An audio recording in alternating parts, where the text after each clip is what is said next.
बरतानिया की हुकूमत ने वीज़ा की मियाद ख़त्म होने के बाद तालिब इल्मों को डिपोर्ट करना शुरू कर दिया। कितने पाकिस्तानी तुलबा ने सियासी पनाह के लिए दरख्वास्त दी?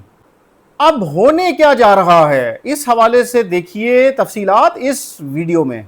बिस्मिल्लाहिर्रहमानिर्रहीम। अस्सलाम वालेकुम नाज़रीन, फैसल गुमन आपकी खिदमत में दोबारा हाजिर है। उम्मीद है आप लोग खैरियत से होंगे। आपसे रिक्वेस्ट ये है कि फैसल गुमन वीलॉग्स चैनल को सब्सक्राइब लाजमी कर लें।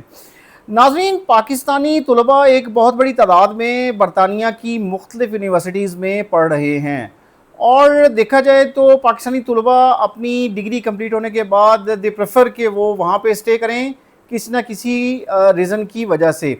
लेकिन अगर ग्राउंड सॉलिड हो तो फिर तो समझ आती है, लेकिन अगर ग्राउंड वीक हो तो वो फिर पाकिस्तानियों के लिए एक बहुत बड़ा प्रॉब्लम ना सिर्फ पाकिस्तानियों के लिए होता है, बल्कि जो ओवरसीज़ पाकिस्तानी सेटल्ड हैं बरतानिया में, यूनाइटेड किंगडम में, उनके लिए भी प्रॉब्लम होती है, उनकी रिप्यूट ख़राब होती है। तो पाकिस्तानी जो हमारे तलबा हैं उन्होंने भी वो एक काम पकड़ लिया है, जो कि बाकायदा आम पाकिस्तानी जो हैं इन मुल्कों में जाके अपना इमेज ख़राब कर रहे हैं। आई डोंट नो कि हम क्यों नहीं उस तरह की नेशन बन सकते जो ऑनरेबल तरीके से जाए, जिनकी अच्छी तरबियतें पाकिस्तान में घरों से हुई हों और वो वहाँ जाके भी उस तरबियत की झलक नज़र आए। लेकिन माजरत के साथ मेजॉरिटी पाकिस्तानीज़ जो हैं वो वही हरकतें करते हैं जो कि उनके साथी पाकिस्तानी वहाँ पे कर रहे हैं। तो अब बरतानिया की हुकूमत ने ना, ये पाकिस्तानियों की बात मैंने इसलिए की है कि मैं पाकिस्तान को रिप्रेजेंट कर रहा हूँ इस वीडियो में, लेकिन इसमें बाकी मुल्क भी शामिल हैं। अब ख़बर ये है जिसका थोड़ा सा तजिया कर लेते हैं, वो ये है कि बरतानिया की हुकूमत ने एक क्रैकडाउन शुरू किया है तलबा के अगेंस्ट, तालिब इल्म जो मुख्तलिफ यूनिवर्सिटीज़ में पढ़ रहे हैं और जिनके वीज़ा स्टडी वीज़ा एक्सपायर हो गए हैं, और ये उनको अब डिपोर्ट करने या जिला वतन करने के लिए पूरा एक बड़ा क्रैकडाउन बरतानिया में शुरू हो गया है। और ये क्रैकडाउन इसी तरह का है जो कि सियासी पनाह की दरख्वास्त देने वाले बाकी पाकिस्तानी या और दीगर मुल्कों के शहरी करते हैं। एजाइलम सीकर्स जो हैं, तो एजाइलम सीकर्स में मुख्तलिफ आ जाते हैं। ज़्यादातर अब यही होता है कि जो स्टूडेंट्स वीज़ा पे जाते हैं उन्होंने भी यही काम पकड़ लिया है।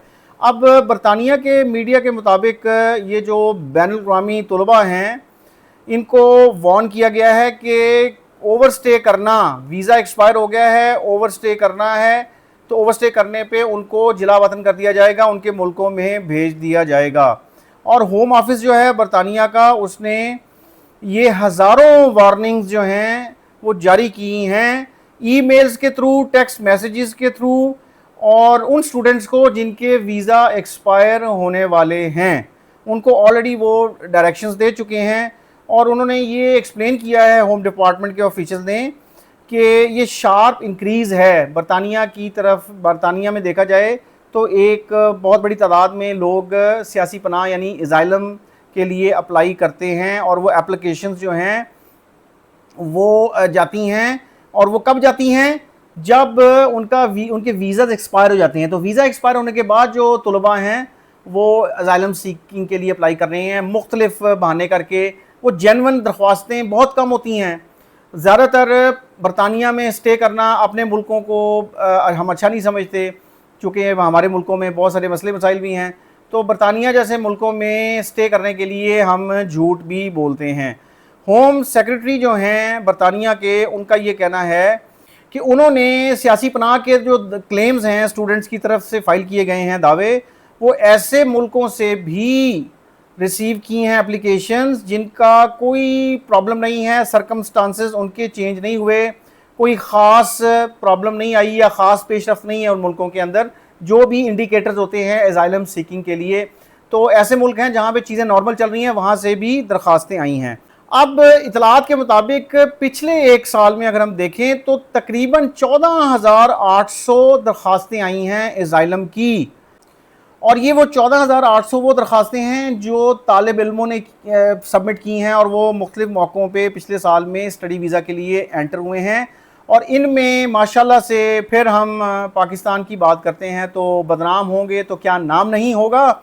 पाकिस्तानी तालिब इल्म टॉप कर रहे हैं इसमें। 5700 यानी 5700 एप्लीकेशंस जो हैं वो फ़ाइल की गई हैं पिछले 1 साल में पाकिस्तानियों की तरफ से। उसके बाद फिर इंडिया, बांग्लादेश और नाइजीरिया का नंबर आता है।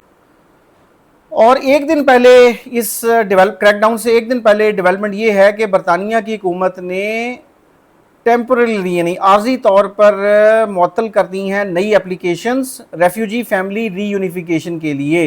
ये भी एप्लीकेशंस उन्होंने मुअत्तल कर दी हैं और होम सेक्रेटरी ने बरतानिया के क्लैरिफाई किया है कि अभी वक्ती तौर पर असाइलम सीकर्स जो हैं वो फ्रेश रिक्वेस्ट्स जो हैं वो नहीं पुटअप कर सकेंगे अपने फैमिली मेम्बर्स को बरतानिया लाने के लिए।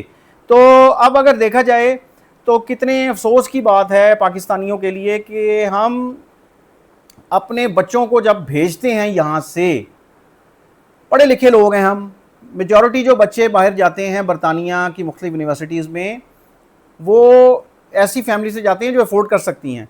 तो क्यों हम उनको ट्रेनिंग नहीं देते, क्यों हम उनको तरबियत नहीं देते कि बेटा आपने वहाँ पे जाके गैर कानूनी तरीके से ओवरस्टे नहीं करना, झूठ नहीं बोलना, आप आगे एडमिशन्स ले लें, आप जॉब के लिए रेगुलर अप्लाई करें, स्किल्ड वर्कर्स की कैटेगरी में अप्लाई करें, तो उसमें तो समझ आती है कि बरतानिया आपको वेलकम करे, मज़ीद स्टडी करें। लेकिन झूठ की बुनियाद पे वहाँ पे स्टे करना, उससे आप अपने उन रिश्तेदारों को भी यूके में डिस्टर्ब करते हैं जो अपनी एक ऑनरेबल तरीके से लाइफ गुजार रहे हैं।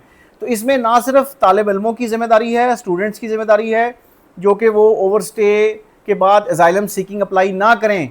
आप असाइलम सीकिंग अप्लाई करेंगे तो फिर आपने मुल्क वापस नहीं आ सकते, घर में आपके मसले मसाइल चले, खुदा ना खास्ता कोई दुनिया से चला गया है, कोई प्रॉब्लम होगी, आप नहीं आ सकते जब तक आपका केस डिसाइड नहीं होता।